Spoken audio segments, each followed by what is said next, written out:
కొండారెడ్డి పల్లెలో కొన్నదొక తల్లి పాలమూరు జిల్లాలో కొండారెడ్డి పల్లె కొండారెడ్డి పల్లెలో కొన్నదొక తల్లి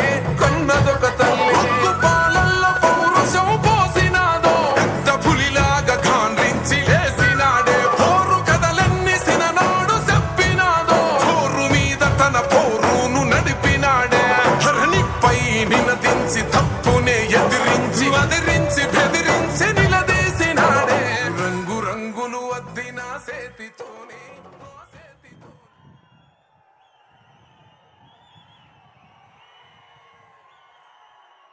జై కాంగ్రెస్ గట్టిగా జై కాంగ్రెస్. ధన్యవాదాలు మిత్రులారా.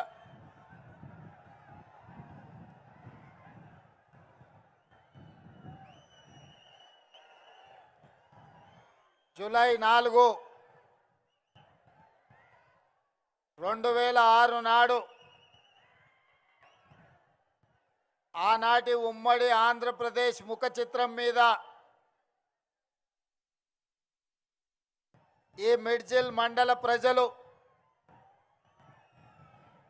సువర్ణ అక్షరాలతో ఒక చరిత్రను లిఖించిన రోజు. 20 సంవత్సరాల తర్వాత 2026 సంవత్సరం అదే తారీఖు జూలై 4 నాడు మీ అభిమాన నాయకుడు, నా ప్రియ మిత్రుడు జనంపల్లి అనిరుద్ధ్ రెడ్డి జడ్చర్ల ఎమ్మెల్యే గారు ఆత్మీయ సమ్మేళనాన్ని ఏర్పాటు చేసి ఆనాడు మీరు నాటిన మొక్క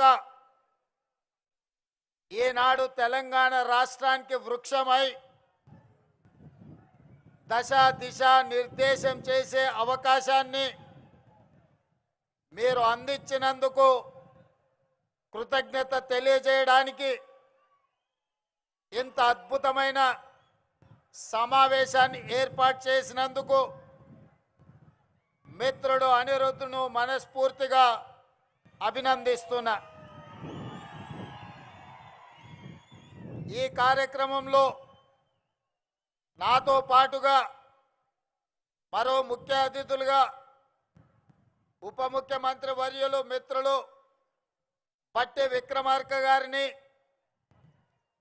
ఈ జిల్లా నుంచి ప్రాతినిధ్యం వహిస్తున్న సహచర మంత్రివర్గ సభ్యులు పెద్దలు జూపల్లి కృష్ణారావు గారిని, ఇదే జిల్లా నుంచి ప్రాతినిధ్యం వహిస్తున్న మరో సహచర మంత్రివర్గ సభ్యులు మిత్రులు వాకిటి శ్రీహరి గారిని, అదేవిధంగా మీ అభిమాన నాయకులు, ఈ ప్రాంతంలో శాసనసభ్యుడిగా పార్లమెంటు సభ్యుడిగా మల్లు అనంతరాములు గారి వారసుడుగా ఈనాడు పేదలకు సేవలు అందిస్తున్న నాగర్ కర్నూల్ పార్లమెంట్ సభ్యులు డాక్టర్ మల్లు రవి గారిని,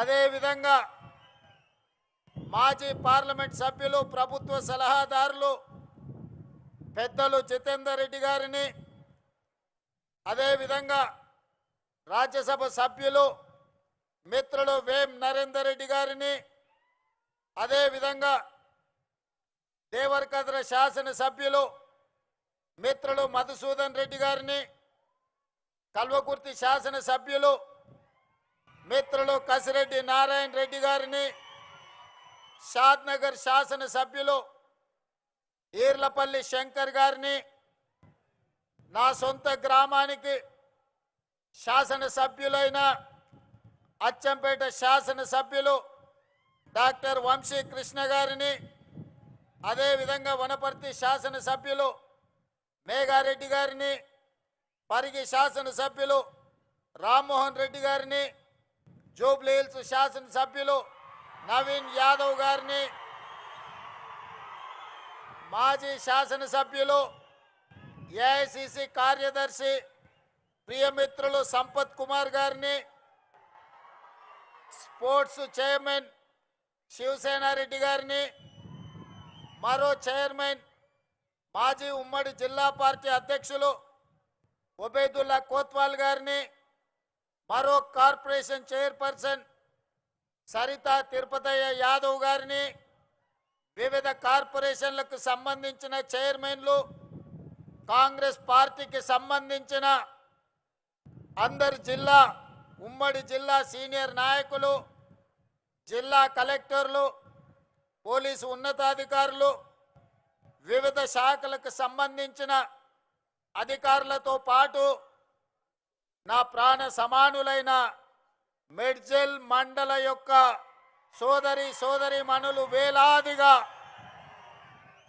ఈరోజు ఇక్కడికి తరలి వచ్చి మా సోదరుడు, మా మిత్రుడు, మా సహచరుడు మాతో పాటు గ్రామాలు తిరిగి తండాలు పర్యటించి ఈ ప్రాంత సమస్యలు తెలిసిన మేము ఎప్పుడైనా అన్నా అని పిలుచుకునే మా రేవంత్ అన్న వచ్చిండు కలవాల్సిందే అని చెప్పి నాడు వేలాదిగా మీరు వచ్చి ఒక పక్కన ఉరుములు ఉరిమిన పిడుగులు పడిన ఈ వాన తుఫాన్ అయినా కలిసి తీరవలసిందే, ఈ సమావేశాన్ని దిగ్విజయం చేయవలసిందే అని ఒక గుండె ధైర్యంతో మీరందరు ఇక్కడికి వచ్చినందుకు మనస్ఫూర్తిగా ధన్యవాదాలు, కృతజ్ఞతలు తెలియజేస్తున్నా. మిత్రులారా, మన ప్రాంతానికి ముఖ్యంగా ఈ మెడ్చల్ మండలం కల్వకుర్తి ప్రాంతానికి, అచ్చంపేట ప్రాంతానికి ఒకనాడు గొప్ప నాయకులు, ఈ జిల్లాకు ఒక గొప్ప నాయకత్వ బాధ్యతను నిర్వహించిన చరిత్ర ఉన్నది. నిజాం సర్కార్ నుండి స్వతంత్రం వచ్చిన తర్వాత హైదరాబాద్ రాష్ట్రానికి మొట్టమొదటి ముఖ్యమంత్రిగా మన జిల్లా బిడ్డ బూర్గుల రామకృష్ణారావు గారు మొదటి ముఖ్యమంత్రిగా మన జిల్లాకే అవకాశం వచ్చింది. వారే కాదు, చిన్న వయసులో దక్షిణ భారతదేశం నుంచే తన వాగ్దాటి పటిమ, తనకున్న అపారమైన జ్ఞానాన్ని పార్లమెంటరీ వ్యవస్థలో ప్రజా సమస్యల మీద స్పందించి దక్షిణ భారతదేశం నుంచే ఉత్తమ పార్లమెంటేరియన్గా అతి చిన్న వయసులో గౌరవించబడ్డ కీర్తిశేషులు జైపాల్ రెడ్డి గారు ఈ ప్రాంతం నుంచే ప్రాతినిధ్యం వహించారు. ఆ జైపాల్ రెడ్డి గారిని రాజకీయాల్లోకి రావాలి, శాసనసభ్యుడిగా పార్లమెంట్ సభ్యుడిగా రాణించాలి, రాష్ట్ర కేంద్ర ప్రభుత్వాలలో ప్రతిపక్షంలో రాణించాలి అని ఆయనకు తోడుండి రాజకీయంగా జైపాల్ రెడ్డి గారి ఎదుగుదలను తన చేతుల మీదుగా నడిపించిన ద్యాప గోపాల్ రెడ్డి గారు మన మండల వాసి, గుడియాన్పల్లి వాసి. వారు జన్మదినం మొన్ననే 100 సంవత్సరాలు పూర్తి చేసుకున్నాం. అదే కాదు, ఒక మహేంద్రనాథ్ ఈ ప్రాంతం నుంచి ఆదర్శంగా నిలబడ్డ గొప్ప నాయకుడు. అలాంటి ద్యాప గోపాల్ రెడ్డి ఈ రాష్ట్రానికి, దేశానికి రాజ్యాంగాన్ని అందించి ఈ దేశంలో ఉన్న పీడితులుగా, తాడితులుగా దళితులను, గిరిజనులను, ఆదివాసీలను, బలైన వర్గాలను, మైనారిటీలను, మహిళలను పాలితుల నుంచి పాలకులుగా చేసిన డాక్టర్ బాబాసాహెబ్ అంబేద్కర్ యొక్క విగ్రహాన్ని ఈనాడు మనం ఆవిష్కరించుకోవడం జరిగింది. ఈ పర్యటన, ఈ గెలుపు నాది కాదు. చాలామంది రేవంత్ రెడ్డి జడ్పీటీసీగా గెలిచిండు, శాసనమండలి సభ్యుడిగా గెలిచిండు, శాసనసభ్యుడిగా గెలిచిండు, పార్లమెంట్ సభ్యుడిగా గెలిచిండు, ముఖ్యమంత్రిగా గెలిచి ఈరోజు అధికారంలో ఉన్నాడు అని చాలా టీవీలు, పేపర్లు రాస్తున్నాయి. కానీ నేను ఒక్క మాట వినయంగా విజ్ఞప్తి చేయదలుచుకున్నా. జూలై 4, 2006 నాడు గెలిచిన గెలుపు నాది కాదు, ఈ మిడ్జిల్ మండల ప్రజలది. ఈ మిడ్జిల్ గెలుపు అని నేను ఈ సందర్భంగా చెప్పదలుచుకున్నా. ఎందుకంటే నేను జడ్పీటీసీగా నామినేషన్ వేసేటప్పటికి ఈ మండలం కానీ, ఈ గ్రామాలు కానీ, ఇక్కడ ప్రజలతో నాకు పెద్దగా పరిచయం లేదు. నా గ్రామం ఒంగూరు మండలం కొండారెడ్డిపల్లి, అచ్చంపేట శాసనసభ నియోజకవర్గం. ఆనాడు మిత్రుల సూచన మేరకు ఈ మిడ్చల్ మండలంలో జిల్లా పరిషత్ మెంబర్గా ఇండిపెండెంట్ సభ్యుడిగా నేను ఇక్కడ పోటీ చేయడం జరిగింది. ఆనాడు కప్పు శాసర్ గుర్తు ఎన్నికల్లో కేటాయించారు. కానీ అదే ఇక్కడ డాక్టర్ వైఎస్ రాజశేఖర రెడ్డి గారు మిత్రుడు రబ్బానీని జడ్పీటీసీ సభ్యుడిగా పెట్టి జిల్లా పరిషత్ చైర్మన్ చేయడానికి ఒక కాంగ్రెస్ సీనియర్ నాయకుడిని జిల్లా పరిషత్ చైర్మన్ కాగలిగిన అభ్యర్థిని ఇక్కడ ఎన్నికల్లో పెట్టినా ఆనాడు మీరేం ఆలోచన చేసిండ్రో, ఆనాడు ఎందుకు మీరందరూ ఉప్పెనై నిర్ణయం తీసుకున్నారో, ఆనాడు ఒక యువకుణ్ణి మొదటిసారి మీ గ్రామాలకు మీ ఇంటికి వచ్చిన ఒక యువకుని జిల్లా పరిషత్ మెంబర్గా మీరు ఆశీర్వదించిండ్రు అని అంటే మీ ఆలోచనలు మీ నిర్ణయం గొప్ప నిర్ణయం అని చెప్పి ఈరోజు నిరూపించబడ్డది. అందుకే ఆనాడు గెలుచుంటే మిత్రుడు రబ్బాని జిల్లా పరిషత్ చైర్పర్సన్ అయి ఉండేవాడని ఇంతకుముందు మా మిత్రుడు బట్టి విక్రమార్క గారు నాకు గుర్తు చేసిండు. నేను ఉప ముఖ్యమంత్రి గారికి ఒక సూచన చేస్తున్నా. నా వల్ల ఎవరికైనా ఎంతో కొంత సాయం కావాలి, నా వల్ల ఊరుకు మండలానికి ప్రయోజనం చేకూరాలి, నా వల్ల ఎవరికి నష్టం కష్టం రాకూడదనేదే నా ఆలోచన, నా ఆశయం. అందుకే ఉప ముఖ్యమంత్రి గారికి, జడ్చర్ల శాసనసభ్యుడికి, పార్లమెంట్ సభ్యుడు మల్లు రవి గారికి ఒక విజ్ఞప్తి చేస్తున్నా. ఆనాడు నా మీద ఓడిన రబ్బానికి ఈనాటి ప్రభుత్వంలో ఒక మంచి బాధ్యత ఇవ్వండి. ఎందుకంటే సర్పంచ్గా, సింగిల్ విండో చైర్మన్గా, బ్లాక్ కాంగ్రెస్ ప్రెసిడెంట్గా ఈ ప్రాంత ప్రజలకు దాదాపుగా 35 సంవత్సరాలు రబ్బాని సేవలు అందించండి. మరి ఆనాడు అనుకోని పరిస్థితుల్లో రబ్బాని గారు ఓటమి చెందిరు, నేను గెలిచిన. మరి ఈనాడు మీరు నేను అతనికి అవకాశం ఇవ్వడానికి మన చేతిలో బాధ్యత ఉన్నది. అందుకే మీరు బాధ్యత తీసుకోవాల్సిందిగా మా ఉప ముఖ్యమంత్రి వర్యులు బట్టి విక్రమార్క గారికి నేను సూచన చేస్తున్నా. అదేవిధంగా మిత్రులారా, ఆనాడు జడ్పీటీసీగా నాతో పాటు పనిచేసిన ఎంపీటీసీలు, సర్పంచులు వాగులు దాటడానికి వాగుల్లో ఇసుక దొంగలిస్తుంటే వాగులు దాటేటప్పుడు మనుషులు కొట్టుకుపోయి చచ్చిపోయినారు. చాలా గ్రామాలకు రోడ్లు లేవు, చాలా గ్రామాలలో అభివృద్ధి లేదు. ఆనాడు ఉమ్మడి మహబూబ్ నగర్ జిల్లాలో ఈ మిడ్చల్ మండలాన్ని, అదేవిధంగా గద్వాల శాసనసభ నియోజకవర్గంలో గట్టు మండలాన్ని డార్క్ మండలాలుగా ప్రకటించారు. డార్క్ మండలాలంటే 360 డిగ్రీస్ వెనుకబడి విద్య కానీ, వైద్యం కానీ, తాగునీరు కానీ, సాగునీరు కానీ, విద్యుత్తు కానీ ఇలాంటి సౌకర్యాలు లేని అత్యంత వెనుకబడిన ప్రాంతాలను డార్క్ మండలాలుగా, భూమిలో ఉండే నీళ్లు కూడా అందుబాటులో లేని మండలాలను డార్క్ మండలాలుగా ప్రకటించారు. మరి అత్యంత వెనుకబడిన మండలమైన ప్రజలు చైతన్యంతో చీకటి మండలంగా పిలువబడే ఈ మండలం, ఆ చీకట్లో నుంచి ఒక వెలుగు రేఖ రావాలి, మా జీవితాలు, మా తలరాతలు మార్చాలి, మా మండలం బాగుపడాలి అని 2006లో తీసుకున్న నిర్ణయం ఈనాడు తెలంగాణ రాష్ట్ర ముఖ్యమంత్రిగా ఒక అవకాశం నాకు వచ్చింది. మరి మండలానికి కృతజ్ఞత చెల్లించాల్సిన బాధ్యత నా మీద లేదా? అందుకే సహచర మంత్రివర్గ సభ్యుల్ని అనుమతి తీసుకొని ఈ మండలంలో ప్రతి గ్రామానికి అభివృద్ధి చేరాలి.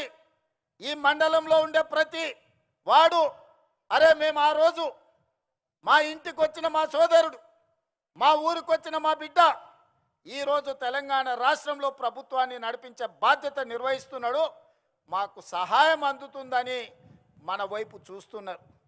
అందుకే నిస్సహాయాలుగా ఈ మండలం నిలబడడానికి వీల్లేదు. ఈ మండలం అభివృద్ధి జరగాలి, ఈ మండలం ఈ జిల్లాకే ఆదర్శంగా నిలబడాలి. అందుకే ఉప ముఖ్యమంత్రి గారికి ప్రత్యేకంగా నేను విజ్ఞప్తి చేస్తున్నా, ఈ మండలాన్ని మీరు దత్తత తీసుకొని ఇక్కడ జరగాల్సిన అభివృద్ధి కార్యక్రమాలను మీరు నిరంతరం నా మిత్రుడిగా పర్యవేక్షించాల్సిన బాధ్యత మీరు తీసుకోండి అని చెప్పి నేను కోరుకుంటున్నా. ఇంతకంటే ఈ ప్రజలకు నేను చేయగలిగింది ఏమీ లేదు. నాకు బాధ్యత వచ్చి ఉండొచ్చు, నేను ఎమ్మెల్సీ అయి ఉండొచ్చు, 2 సార్లు ఎమ్మెల్యే అయి ఉండొచ్చు, ఒకసారి పార్లమెంట్ సభ్యుడు అయి ఉండొచ్చు, Congress party working president, Congress party president, ఈనాడు మీ అందరి సహకారంతో తెలంగాణ రాష్ట్ర ముఖ్యమంత్రిగా బాధ్యతలు నిర్వహిస్తున్నా. ఇంతకంటే ఈ రాష్ట్రంలో కాంగ్రెస్ పార్టీ దగ్గర, తెలంగాణ ప్రజల దగ్గర నాకు అవకాశం ఇవ్వడానికి, నాతో పనులు చేయించడానికి వాళ్ళ దగ్గర ఇంకా ఏమీ లేదు ఇవ్వడానికి. వాళ్ళు ఉన్నదంతా సర్వం నాకు ఇచ్చిండ్రు, ఇవాళ నన్ను పెంచి పోషించిండ్రు. అందుకే ఆనాడు మొక్క నాటిన ఈ మండలానికి మిడ్జిల్ని తీర్చిదిద్దాల్సిన బాధ్యత నా మీద ఉన్నది. వీళ్ళ సోదరుడుగా ఈ మండలాన్ని అభివృద్ధి పదం వైపు నడిపించాల్సిన అభివృద్ధి చెందిన మండలంగా, ఇది డార్క్ మండలం కాదు. ఈ ప్రాంత ప్రజలకి వెలుగు రేఖలు వచ్చినాయి, ఈ ప్రాంతం అభివృద్ధి చెందింది అని చెప్పి ప్రభుత్వ లెక్కలలో తేలాలి. దానికి మీ వంతు సహకారం కావాలి అని చెప్పి మిత్రుడు బట్టి విక్రమార్క గారికి నేను విజ్ఞప్తి చేస్తున్నా. మిత్రులారా, మీరు ఆలోచన చేయండి. ఎమ్మెల్సీగా, ఎమ్మెల్యేగా 2 సార్లు, పార్లమెంట్ సభ్యుడిగా ఈ 20 సంవత్సరాలు 2006 జూలై 4న మీరు బాధ్యత ఇస్తే 20 ఏళ్లలో ఏ ఒక్కరోజు నేను సెలవు తీసుకోలే. నా స్వార్థ ప్రయోజనానికి నాకు ఇచ్చిన అవకాశాన్ని దుర్వినియోగం చేయలేదు. ఏది చేసినా ప్రతిపక్షంలో ఉంటే ప్రశ్నించే గొంతునై ప్రజా సమస్యల కోసం కొట్లాడిన, అధికారం వస్తే పరిపాలనలో సంక్షేమంతో పాటు అభివృద్ధితో పాటు దీర్ఘకాలికంగా సమాజాన్ని పట్టి పీడిస్తున్న సమస్యల్ని శాశ్వత పరిష్కారం చూపించే ప్రయత్నం చేసిన. ఆనాడు నాతో పనిచేసిన ఎంఆర్పిఎస్ మిత్రులు చాలామంది ఉన్నారు. 40 సంవత్సరాల వర్గీకరణ రావణ కష్టాన్ని నాకు అవకాశం వచ్చిన వెంబడే ఈరోజు మాదిగ ఉపకులాల వర్గీకరణ చేయడం జరిగింది. అదేవిధంగా మా బలైన వర్గాల సోదరులు, గొర్రెలకు, బర్రెలకు, చివరికి కోడి పిల్లలకు కూడా ఈ రాష్ట్రంలో, ఈ దేశంలో లెక్కలు ఉన్నాయి. మరి 50% ఉండే మా బలహీన వర్గాల లెక్కలు ఈ దేశంలో ఎందుకు పెట్టరు, ఎందుకు లెక్క గట్టరు అని అడిగితే 100 ఏండ్ల సమస్య. ఆనాడు 1931 బ్రిటిషర్స్ లెక్క పెడితే 100 ఏళ్ల బలహీన వర్గాల లెక్కలు పెట్టిన ప్రభుత్వమే లేదు. మా మిత్రుడు బట్టి విక్రమార్క గారి నేతృత్వంలో 100 ఏళ్ల సమస్యకు జనగణనలో కులగణన చేసి ఎవరు ఎంతున్నారో లెక్క తేల్చడమే కాదు, లెక్క ప్రకారం వాళ్ళ వాటాలు వాళ్ళకి ఇవ్వాలి, వాళ్ళ సంక్షేమం, వాళ్ళ అభివృద్ధి వాళ్ళకి చేర్చాలి అని ఆ సమస్యకు శాశ్వత పరిష్కారం చూపించింది మన ప్రభుత్వం, ప్రజా ప్రభుత్వం. మిత్రులారా, మీరు అవకాశం ఇచ్చినందుకు ఈ దీర్ఘకాలికమైన సమస్యల్ని మనం పరిష్కరించుకోగలిగినాం. చాలామంది ఏం చేస్తాడయ్యా, అచ్చంపేట అడవుల్లో నుంచి వచ్చిండు, ఆయన గతం అనుభవం లేదు, ఆయన ప్రభుత్వాన్ని నడపలేదు, వాళ్ళ తాత ముత్తాతలు దొరలు కాదు, వాళ్ళ గడీలు లేవు, ప్రజల మీద పెత్తనం చెలాయించేది ఆయనకు రాదు అని అవహేళన చేసిరు. నేను ఒక్క మాట చెప్పదలుచుకునే వేదిక మీద నుంచి, నేను పుట్టింది గ్రామంలో అన్ని కులాలు, అన్ని మతాలను, అన్ని సమస్యల్ని, ప్రతి పేదవాడి కష్టాన్ని చూసుకుంటూనే నేను పెరిగిన. వ్యవసాయం తెలుసు, దుక్కి దున్నడం తెలుసు, విత్తనం వేయడం తెలుసు, భూమికి విత్తనానికి ఉన్న బంధం ఏందో పేదవాడికి, పరిపాలన చేసేవాడికి ఉండవలసిన అవగాహన ఏదో అవగాహనతోని గ్రామీణ ప్రాంతంలో పెరిగిన. రాష్ట్రం అంటే, దేశం అంటే ఎక్కడో లేదు, గ్రామాల సమూహమే తెలంగాణ రాష్ట్రం. 12,000 పైచలకు గ్రామ పంచాయతీలు అంటేనే తెలంగాణ రాష్ట్రం. 6 లక్షల పైగా ఉండే ఈ మొత్తం ఈ దేశంలో అన్ని గ్రామాలు, చిన్న చిన్న పల్లెలు కలిస్తేనే ఈరోజు భారతదేశం. సమస్యలు ఎక్కడుంటాయి, సమస్యలు ఎక్కడ పరిష్కరించాలి, ఈ అవగాహన గడీలలో ఉన్న దొరలకు లేకపోవచ్చు. గ్రామంలో సమస్యలు పరిష్కారం అయితే మండలం పరిష్కారం అయినట్టే, మండలంలో సమస్యలు పరిష్కారం అయితే నియోజకవర్గంలో పరిష్కారం అయినట్టే, నియోజకవర్గాలలో పరిష్కారం అయితే జిల్లాలో పరిష్కారం అయినట్టే. జిల్లాల సమస్యలు పరిష్కారం అయితే రాష్ట్ర సమస్యలు పరిష్కారం అయినట్టే, అన్ని రాష్ట్రాలలో సమస్యలు పరిష్కారం అయితే దేశం అభివృద్ధి చెందినట్టే. ఇప్పుడు చెప్పండి మిత్రులారా, కొండారెడ్డిపల్లిలో దళితులు, గిరిజనులు, బలహీన వర్గాలు, మైనారిటీలు, మహిళలు, పేదవాడి మధ్యలో పెరిగిన నేను, పేదల సమస్యలు తెలిసిన నేను ఆ సమస్యకు పరిష్కారం కనిపెట్టలేనా? పరిపాలన నేను అందించలేనా? పాలమూరు బిడ్డలు పరిపాలనకు పనికిరారా? తట్ట పనికి మనమే కావాలి, పార పనికి మనమే కావాలి, పలుగు పనికి మనమే కావాలి, పార పనికి మనమే కావాలి, పరిపాలనకు మాత్రం పాలమూరు బిడ్డ వద్దనే దురహంకారాన్ని బొందబెట్టాల్సిన బాధ్యత ప్రతి పాలమూరు బిడ్డ మీద లేదా అని నేను ఈరోజు మీకు విజ్ఞప్తి చేయదలుచుకున్నా.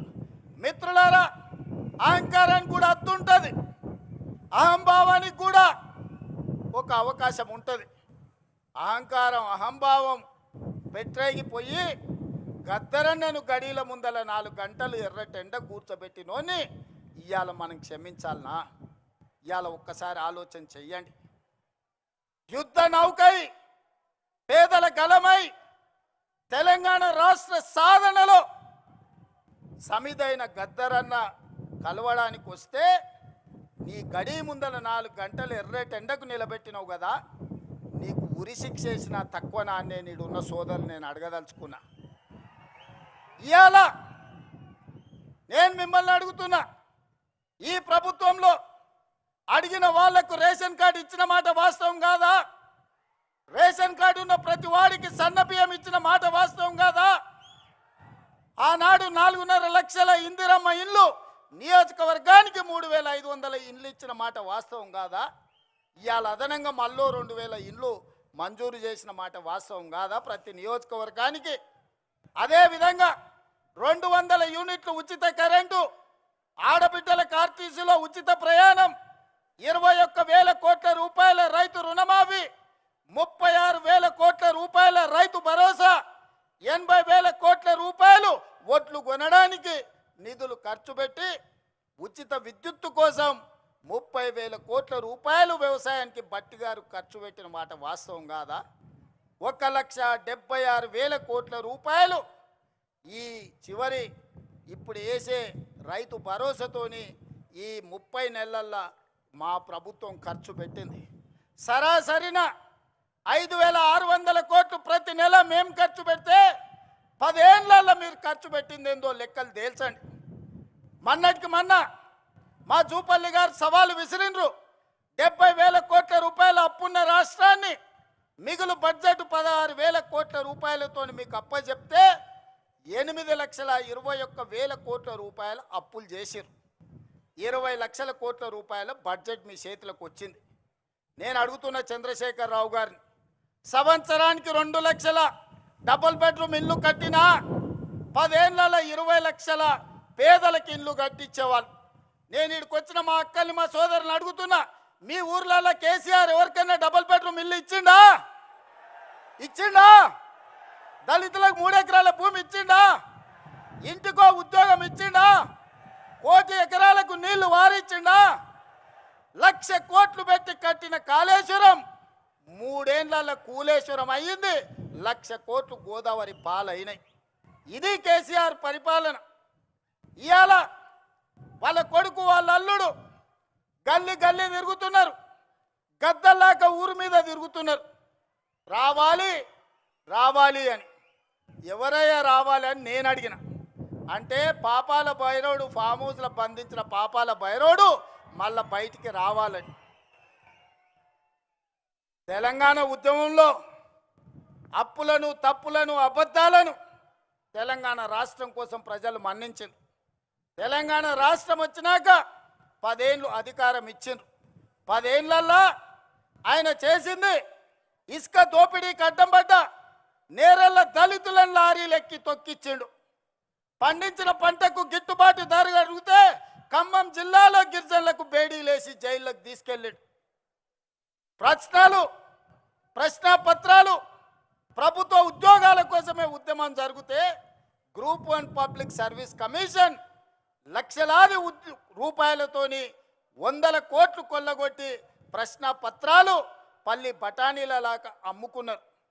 ఇండ్లు ఇయ్యలే, పెన్షన్ ఇయ్యలే, నిధులు ఇయ్యలే, నీళ్ళు ఇయ్యలే, నిరుద్యోగ యువకులకు ఉద్యోగాలు ఇవ్వలే. మరి ఎందుకయ్యా వీళ్ళు ఇంతగానం రావాలి రావాలి అంటుర్రు?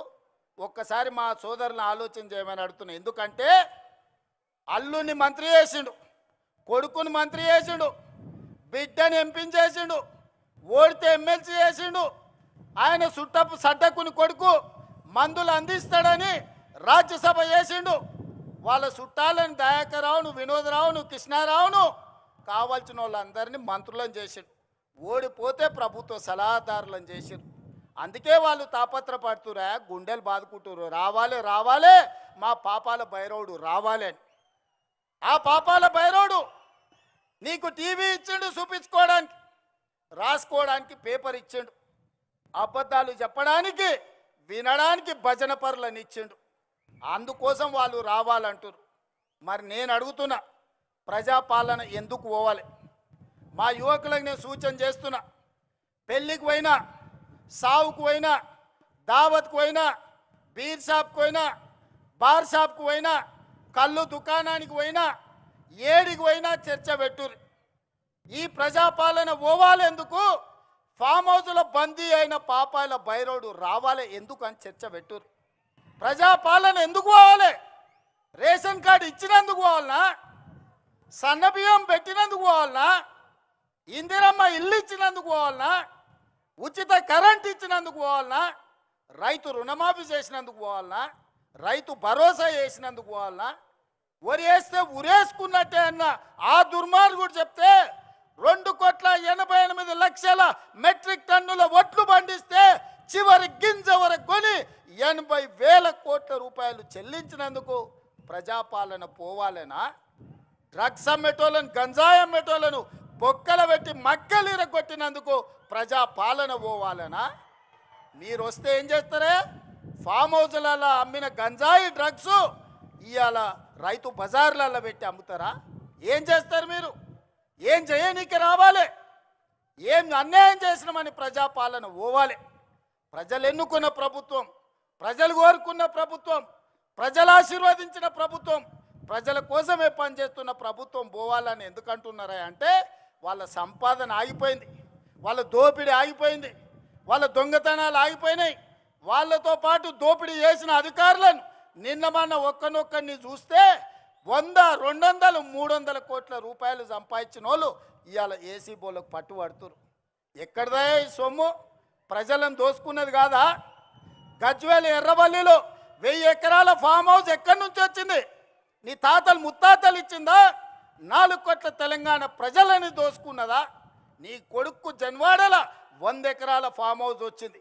నీ అల్లుడు హరీష్ రావుకు 50 ఎకరాలు మోయినాబాద్ల ఫామ్ హౌస్ వచ్చింది. నీ బిడ్డ కల్వకుంట్ల కవితకు శంకర్పల్లిల 25 ఎకరాల ఫామ్ హౌస్ వచ్చింది. నీ సడ్డకుని కొడుకు సంతోష్రావు లెక్కలైతే ఇక చెప్పేటట్టనే లేదు. ఎక్కడికి వెళ్ళి వచ్చినాయి 10 ఏళ్ళల్లో? ఎక్కడివి ఆస్తులు? ఏడ సంపాదించారు? ఏం వ్యాపారం చేసిర్రు? ఎక్కడి నుంచి వచ్చిన ఈ సంపద, ఈ వజ్ర వైదూర్యాలు, ఈ బెంజు కార్లు ఎక్కడి నుంచి వచ్చినాయి? తెలంగాణ అప్పుల పాలైంది, రైతులు ఆత్మహత్యలు చేసుకుంటున్నారు, నిరుద్యోగ యువకులకు ఉద్యోగాలు రాలేదు. మా ఆడబిడ్డలు బతుకమ్మ చీరలు ఇస్తే కూడా అందులో కమిషన్లు కొడితే ఆ చీరలు తీసుకుపోయి పొలాల కాడ పిట్టలను బెదిరియనికే కట్టే పరిస్థితి. దుర్మార్గుడా, నీచుడా, బతుకమ్మ చీరలు ఆడబిడ్డలకి ఇచ్చే చీరలు కూడా వదలలేదు నీ దోపిడీకి. అందుకోసం నువ్వు రావాలనా? నువ్వు రాష్ట్రాన్ని 8,21,000 కోట్ల రూపాయల అప్పుల పాలు చేసినావు కదా. మరి మీరు 1,00,000 కోట్ల అధిపతులు ఎట్లా ఈరో లెక్క చెప్పమని నేను అడుగుతున్నా. అడగమని మా సోదరులను అడుగుతున్నా. మా జంజీ పిల్లల్ని నేను చెప్తున్నా, మీరు ఆలోచన చేయండి. 10 ఏళ్లలో 1,00,000 కోట్లు కేసీఆర్ ఎట్లా సంపాదించిండు? 8,21,000 కోట్లు తెలంగాణకు అప్పులు ఎట్లా మిగిలినాయి? ఆస్తులు ఐశ్వర్యాలు కేసీఆర్కి ఎట్లొచ్చినాయి? అప్పులు తప్పులు మనకెట్లొచ్చినాయి? ఒక్కసారి ఆలోచన చేయండి. ఈ అప్పులు తప్పులు చేసినాడు మళ్ళీ వస్తే ఇంతకుముందే మా అనిరుద్ధ్ చెప్పిండు, ఎందుకయ్యా వాడు వచ్చేది? నేను నా భార్య మాట్లాడుకుంటూ వింటాడా? వాడు అసలు మనిషా పశువా అని అడుగుతుండు. మా అమ్మ మా కోడలతోనో లేకపోతే మాతోనే మాట్లాడుకుంటే గాజోలి కూడా వింటాడా అనే గింతకంటే దుర్మార్గుడు ఎవడని ఉంటాడా అని మా ఎమ్మెల్యే అడుగుతున్నాడు. నేను అడగదలుచుకున్నా, రాజకీయ నాయకుల మాటలు విన్నాడంటే అర్థం ఉంది, అధికారుల మాటలు విన్నాడంటే వానికి అక్కడికి వచ్చిందేమో అనుకున్నాం. ఆడబిడ్డల మాటలు వినేటోడు వాడు అసలు మనిషేనా? ఒక్కసారి ఆలోచన చేయండి. ఒక్కసారి ఆలోచన చేయమని మా అక్కల్ని అడుగుతున్నా. ఇవాళ మా ఇందిరమ్మ చీరలు ఇస్తే పండుగ పూట నాడు చీర పెడితే మా తమ్ముడు సారె పెట్టిండని మా అక్కలందరూ కట్టుకొని ఆశీర్వాదానికి వచ్చారు. మా అక్కల్ని అడుగుతున్నా, మీ ఇంటాయనతో మీరు మాట్లాడుకుంటే ఎవడన్నా మీ ఫోన్ వింటే ఎంత బాధ అవుతుందో ఒక్కసారి ఆలోచన చేయరు. ఇవాళ మన ఫోన్ లేననికి రావాలనా? ఎందుకు రావాలి? ఆయన ఉద్యోగం ఇచ్చిర్రు కదా ఎమ్మెల్యేగా, అసెంబ్లీకి మాత్రం రాడంట, ప్రజల తరఫున మాట్లాడాడంట, ప్రజా సమస్యల గురించి ప్రస్తావించాడంట. అధికారంలోకి వస్తే మాత్రం దోసుకోవడానికి వస్తాడంట, దొంగతనం చేయడానికి వస్తాడంట. అందుకే నేను మొన్న చెప్పినా ఇవాళ చెప్తున్నా, అరుంధతి సినిమాలో పశుపతిని ఎట్లయితే బూత్ బంగళాలో బంధించిన గొలుసులు పెట్టి ఈ పాపాల బైరోడుని ఫామ్ హౌస్లో 4 కోట్ల తెలంగాణ ప్రజలు గొలుసులేసి కట్టేసిండ్రు. అక్కడే కుంగి కృషించి పోవాలి తప్ప అధికారం అనేది మీకు కలలో మాట. ఏదైనా ఉందంటే అది మీకు గతమే, ఇక మీకు భవిష్యత్తు లేదు. మీ భవిష్యత్తు శాశ్వతంగా ముగింపు పలికినరు తెలంగాణ ప్రజలు. అందుకే మిత్రులారా, చివరగా మా మిర్జిల్ మిత్రులకు ఒక్క మాట చెప్పదలుచుకున్నా, నేను ఏమిచ్చినా చివరికి నా ప్రాణం ఇచ్చినా కూడా తక్కువనే. మిర్జిల్ మండలానికి నిధులు పెద్ద విషయం కాదు. ఇవాళ నాకు దక్కిన గౌరవం ఈ మండలం, ఈ జిల్లా, ఈ రాష్ట్రం, ఈ దేశంలోనే కాదు ప్రపంచంలో. ఇవాళ మెస్సీతో ఫుట్బాల్ ఆడినా, ప్రపంచంలో మన గళం వినిపించినా, ఆనాడు మీరు నాటిన మొక్కనే ఈనాడు పెద్దదై ఈరోజు బాధ్యత నిర్వహిస్తున్నది. ఈ బాధ్యతను కొనసాగించడానికి నిండు మనసుతో మీరు ఆశీర్వదించండి. నేను చేయాల్సిన పనులు ఉన్నాయి. ఈ వలసల జిల్లాను ఈరోజు అభివృద్ధి పథం వైపు నడిపించాల్సిన బాధ్యత నా మీద ఉన్నది. చేయాల్సిన పనులు మిగిలి ఉన్నాయి. ఆనాడు పండిత్ జవహర్లాల్ నెహ్రూ గారు ఏదైతే ప్రాధాన్యత పెట్టుకున్నాడో ఎడ్యుకేషన్ అండ్ ఇరిగేషన్, ఈ జిల్లాలో ప్రతి ఎకరాకు నీళ్ళు ఇచ్చే వరకు, ఈ జిల్లాలో ఉండే ప్రతి పేదవాడికి విద్యను అందించి ఉద్యోగ ఉపాధి అందించే వరకు నేను మీకు సేవ చేస్తూనే ఉంటా. ఆనాడు 94 నుంచి 2004 వరకు 2 సార్లు తెలుగుదేశం అధికారం ఉంది. 2004 నుంచి 2014 వరకు doctor YS Rajasekhara Reddy Congress party అధికారంలో ఉండే. 2014 నుంచి 2024 వరకు బీఆర్ఎస్ అధికారంలో ఉన్నది. ఇవాళ చెప్తున్నా, నా ఆత్మ బంధువులైన మిర్జులు ప్రజల మధ్య నుంచి రాబోయే 2024 నుంచి 2034 వరకు ప్రజాపాలన ఉంటుంది. ప్రజలకు సేవలు అందిస్తుంది. ఆనాడు జడ్పీటీసీ అయితా అంటే మీరు నన్ను జడ్పీటీసీని చేసిరు. నేను ఎమ్మెల్సీ కావాలంటే మీరు ఆశీర్వదించి జిల్లా ప్రజలు ఎమ్మెల్సీ చేసిరు. తెలవని కొడంగల్కి వెళ్తే 2 సార్లు ఎమ్మెల్యేని చేసిరు. అక్కడ కష్టం వస్తే మల్కాజ్గిరి పార్లమెంట్లో ఎంపీని చేసిరు. కాంగ్రెస్ పార్టీ కార్యనిర్వాహక అధ్యక్షుడిని చేసిరు. 4 కోట్ల తెలంగాణ ప్రజలు 2వ తెలంగాణ ముఖ్యమంత్రిగా చేసిరు. ఇదంతా మీ ఆశీర్వాదం. ఇవాళ ఒకే ఒక్క విజ్ఞప్తి చేస్తున్నా, ఒకవేళ తప్పు జరిగితే అది శాశ్వతంగా తెలంగాణ రాష్ట్రానికి కాలరాత్రిని తెచ్చిపెడుతుంది. ఈరోజు వాళ్ళు దోసుకోవడానికి మొత్తం సిద్ధమై కూర్చున్నారు. అందుకే ఈనాడు తెలంగాణ యువకులు నడుం బిగించాలి. దళితులు, గిరిజనులు, ఆదివాసీలు, తండాలలో, గూడాలలో, మారుమూల పల్లెల్లో ఉండే ప్రజలారా ఆలోచన చేయండి. మళ్ళీ కాంగ్రెస్ రావాలి, రాహుల్ గాంధీ ప్రధానమంత్రి కావాలి. ఈ దేశం కోసం వాళ్ళ నాయనమ్మ ప్రాణాలు ఇచ్చింది. ఈ దేశం కోసం వాళ్ళ తండ్రి ప్రాణాలు ఇచ్చిండు. ఈ దేశం కోసం రాజీవ్ గాంధీ తర్వాత 35 ఏళ్ళు అధికారానికి దూరంగా సోనియా గాంధీ, రాహుల్ గాంధీ, ప్రియాంక గాంధీ గారు ఉన్నారు. కానీ ఈనాడు దేశంలో చారిత్రాత్మకమైన అవసరం ఉంది. ఈ చారిత్రాత్మకమైన అవసరమే రాహుల్ గాంధీ గారిని ప్రధానమంత్రిని చేయడం. మరి రాహుల్ గాంధీ గారు ప్రధానమంత్రిని చేయాలంటే నేను ఒక సమిధనై రాహుల్ గాంధీని ప్రధానమంత్రిని చేయాల్సిన అవసరం లేదా? మీరు ఒక్కసారి ఆలోచన చేయండి. అందుకే మిత్రులారా, నాకు సహాయం అందించిన చిన్నవాడైనా పెద్దవాడైనా పేదవాడైనా వెనుకబడిన ప్రాంతమైనా గుర్తు పెట్టుకొని వెనక్కి తిరిగి సహాయం అందించే ప్రకృతి నాకు ఒక అవకాశాన్ని ఇచ్చింది. మరి ఇవాళ ఇంత పెద్ద అవకాశం ఇచ్చిన రాహుల్ గాంధీ గారికి, సోనియా గాంధీ గారికి, దేశ ప్రజలకు రాహుల్ గాంధీ గారిని ప్రధానమంత్రిని చేసే సందర్భంలో తెలంగాణ ప్రజల అండగా ఉండాల్సిన అవసరం లేదా? ఆలోచన చేయండి. 60 ఏళ్ళ తెలంగాణ ఆకాంక్ష, వందలాది మంది తెలంగాణ బిడ్డల ప్రాణ త్యాగాలు, ఆత్మ బలిదానాలు చేసుకుంటూ తెలంగాణ రాష్ట్రం కోసం అసూలు బాసిన శ్రీకాంతాచారి, ఈశాన్ రెడ్డి, కానిస్టేబుల్ కిష్టయ్యను గుర్తు తెచ్చుకోండి. ఈ సమస్యకు శాశ్వత పరిష్కారం చూపించిన సోనియా గాంధీ గారి కుటుంబానికి మనం కృతజ్ఞత తెలపాల్సిన అవసరం ఉన్నది. ఆ కృతజ్ఞతనే రాహుల్ గాంధీ గారిని ప్రధానమంత్రిని చేయాలి.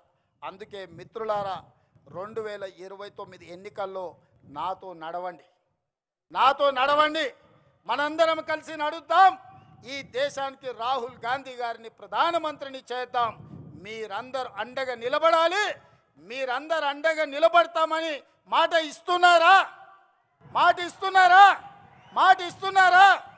రాహుల్ గాంధీని ప్రధానమంత్రిని చేసే బాధ్యత ఈ మిడ్జిల్ నుంచే మొదటి అడుగు పడాలి. 1000 అడుగులు 1000 కిలోమీటర్లు నడవాలన్నా ఒక్క అడుగు